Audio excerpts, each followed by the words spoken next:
जय हिंद friend, welcome to back my YouTube channel. जैसा कि आज है 14 सितंबर में फर्स्ट शिफ्ट के क्वेश्चन हो गए ख़त्म। आइए चलते हैं, हम लोग बात करते हैं फर्स्ट शिफ्ट के आए हुए क्वेश्चनों में। ये 100% ओरिजिनल फैक्ट के साथ हैं, आपके किसके 100% ओरिजिनल फैक्ट्स के साथ। तो चलिए एसएससी एमटीएस 14 सितंबर की फर्स्ट शिफ्ट के क्वेश्चन जानते हैं। पहला क्वेश्चन था कि 86वां संविधान संशोधन 2002 के तहत मौलिक कर्तव्यों में क्या जोड़ा गया था। तो इसमें 6 से 14 वर्ष के बच्चों के लिए निःशुल्क शिक्षा का प्रावधान जोड़ा गया था, जो कि माता पिता के लिए अनिवार्य होगा। यह अनुच्छेद 21A में जोड़ा गया था। ये निःशुल्क शिक्षा लेना उनका मौलिक कर्तव्य या अधिकार बन गया था। इसी संशोधन में मौलिक कर्तव्यों की संख्या 10 से 11 हो गई थी। और इसके बाद क्या आया था क्वेश्चन, तो नेक्स्ट क्वेश्चन था कि यूपीएससी का फुल फॉर्म पूछा था। ये तो सभी की फेवरेट वैकेंसी होती है, जिसमें आईएएस आईपीएस बनते हैं, ठीक। और इसका फुल फॉर्म होता है यूनियन पब्लिक सर्विस कमीशन, यानी हिंदी में कहते हैं संघ लोक आयोग सेवा, ठीक। इसके जनक कौन है, लॉर्ड कॉर्नवालिस हैं। और इसकी न्यू वॉरेन हेस्टिंग के समय में ही रखी गई थी, ठीक। और यूपीएससी की स्थापना 1926 ईस्वी में हुई थी, ठीक। ये आपके एक्स्ट्रा फैक्ट हुए। और एक्स्ट्रा फैक्ट में जैसे कि डॉक्टर मनोज सोनी वर्तमान में यूपीएससी के अध्यक्ष हैं, ठीक। अनुच्छेद 316 के तहत यूपीएससी के सदस्यों की नियुक्ति कौन करता है, राष्ट्रपति करता है। यूपीएससी जो क्रैक करते हैं, यूपीएससी क्लियर करते हैं, उनकी जो नियुक्ति होती है वो डायरेक्ट राष्ट्रपति संबोधित करता और उन्हीं के द्वारा नियुक्ति की जाती है। नेक्स्ट क्वेश्चन था 1867 में अमर जीवन के लेखक, तो ये रस सुंदरी देवी की है। ये बंगाली में लिखी गई थी, ये बाद में हिंदी में अनुवाद की गई एनाक्षी चटर्जी के द्वारा, ठीक। सचिंद्र नाथ सन्याल के द्वारा बंदी जीवन लिखी गई है, ठीक। नेक्स्ट क्वेश्चन है कि पीटी उषा 2022 के लिए किस संस्था के अध्यक्ष बनी, ठीक। तो ये भारतीय ओलंपिक संघ की अध्यक्ष बनी।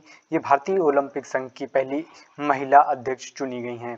इसकी स्थापना 1927 ईस्वी में, जिसका मुख्यालय कहाँ, दिल्ली में है। पीटी उषा उड़न परी के नाम से भी जानी जाती हैं, ठीक। नेक्स्ट क्वेश्चन था कि अटला तड्डी किस राज्य में मनाया जाने वाला प्रमुख त्योहार है।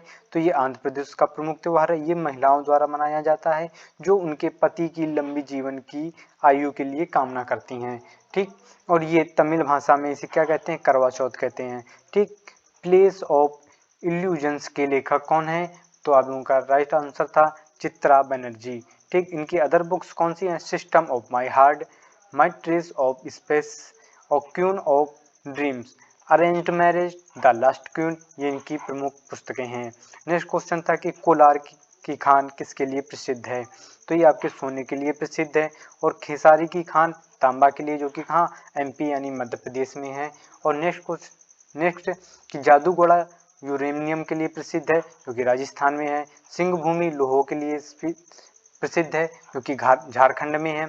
और झरिया की खान कोयला के लिए प्रसिद्ध है, जो कि आपका झारखंड में है। कोरबा की खान कोयला के लिए है, जो कि छत्तीसगढ़ में है। और पन्ना की खान हीरा के लिए, जो कि कहाँ, एमपी यानी मध्य प्रदेश में है, ठीक। नेक्स्ट क्वेश्चन कि विवेकानंद रॉक मेमोरियल स्कूल या विश्वविद्यालय कहाँ स्थापित है, तो आपका कन्याकुमारी केरल में है। कहाँ, कन्याकुमारी केरल में है। इसका निर्माण एकनाथ रामकृष्ण सनाडे के द्वारा किया गया था। और रॉक गार्डन आपका पूछा जाता है, रॉक गार्डन का भी याद रखेंगे। इसका निर्माण नील चंद्र द्वारा चंडीगढ़ में कराया गया था। कोलकाता में एक मठ भी स्थित है, कौन सा, बेलूर मठ भी स्थित है, इसको भी याद में रखेंगे, ठीक। नेक्स्ट क्वेश्चन था कि 2011 जनगणना के अनुसार बिहार की जनसंख्या घनत्व कितनी थी, तो 1102 प्रति वर्ग किलोमीटर थी, ठीक। नेक्स्ट क्वेश्चन था कि जी कृष्ण कुमार निम्नलिखित में से किस संस्था के अध्यक्ष रहे, तो बीपीसीएल के अध्यक्ष रहे थे, जिसको आपका राइट आंसर था, ये आपका ऑप्शन में था। अर्जुन पुरस्कार की शुरुआत कब से की गई, तो 1961 से की गई थी, ठीक। और यह खेल उत्कृष्ट प्रदर्शन के लिए दिया जाता है। ये 2022 में 25 खिलाड़ियों को दिया गया है। 1991 राजीव गांधी खेल पुरस्कार की शुरुआत हुई। इसी का नाम बदलकर मेजर ध्यानचंद पुरस्कार दिया गया। इसके प्रथम विजेता कौन थे, तो विश्वनाथ आनंद साहब थे।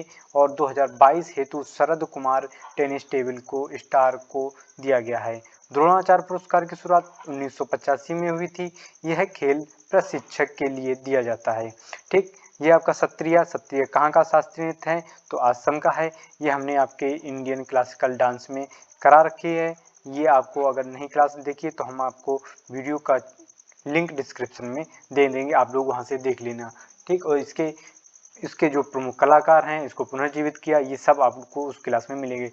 इसको पुनर्जीवित करने का श्रेय श्री वैष्णव संत के शंकर देव को जाता है। यह सबसे नया शास्त्रीय नृत्य है जो कि भक्ति आंदोलन से संबंधित था।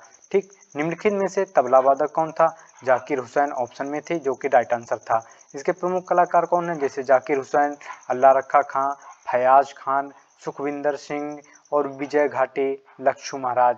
ये आपके कौन से? ये आपके तबला वादक हैं। नेक्स्ट था कि ब्रिटिश साम्राज्य की स्थापना किस अधिनियम के तहत की गई थी? तो 1858 के तहत। ये 1858 की ब्रिटिश की स्थापना किस लिए की? क्योंकि 1857 के विद्रोह के बाद जो ईस्ट इंडिया कंपनी की शक्तियां थी वो ब्रिटिश साम्राज्य में निहित हो गई। जैसे कि भारत अंग्रेज में 1600 में आए थे, लेकिन ब्रिटिश साम्राज्य की स्थापना 1858 में। ये क्यों? क्योंकि ईस्ट इंडिया कंपनी का शासन कब से चालू हुआ था? 1600। ठीक, तो ब्रिटिश साम्राज्य से पहले शासन व्यवस्था ईस्ट इंडिया कंपनी के हाथ में थी रही।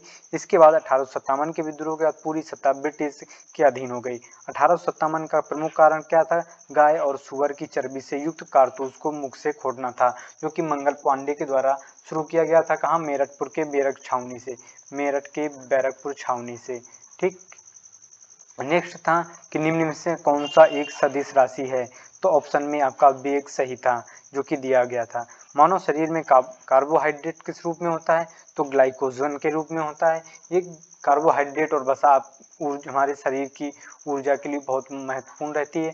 ठीक, यह एक कृत में स्टोर होती है, यानी स्टोर होती है, और कभी कभी कंकाल की मांसपेशियों में भी हो जाती है। लेकिन मानव शरीर में ऊर्जा देने का कार्य किनका होता है? कार्बोहाइड्रेट और वसा का होता है। ठीक, गांधी जी को 1 वर्ष तक ब्रिटिश भारत की यात्रा में बिताने की सलाह किसने दी? तो गोपाल कृष्ण गोखले थे। ठीक, 1893 में अफ्रीका गए थे ये, और 1915 में यानी 9 जनवरी 1915 को वापस लौट आए थे। और गांधी जी ने चंपारण आंदोलन, खेड़ा सत्याग्रह, अहमदाबाद आंदोलन और असहयोग आंदोलन, बेलगांव कांग्रेस अधिवेशन और भारत छोड़ो आंदोलन और दांडी मार्च, गांधी एरविल समझौता, द्वितीय गोलमेज सम्मेलन, तीनों गोलमेज सम्मेलनों ने किसने भाग लिया था? तो डॉक्टर बी आर अम्बेडकर ने तीनों गोलमेज सम्मेलनों में भाग लिया था। अवसादी चट्टानों से कौन सी रूपांतरित चट्टानों का निर्माण होता था? ये आपका क्वेश्चन था। तो स्लेट चट्टानों का निर्माण होता है। किनसे? अवसादी चट्टानों से। जैसे चूना पत्थर, लिग्नाइट, कोयला और बलुआ पत्थर, ये सभी अवसादी चट्टानों के उदाहरण। इसमें क्वार्टजाइट और संगमरमर को भी रखते हैं। ठीक, तलवारबाजी प्रतियोगिता को क्या कहा जाता है? तो फेसिंग कहा जाता है। क्या कहा जाता है? फेसिंग कहा जाता है।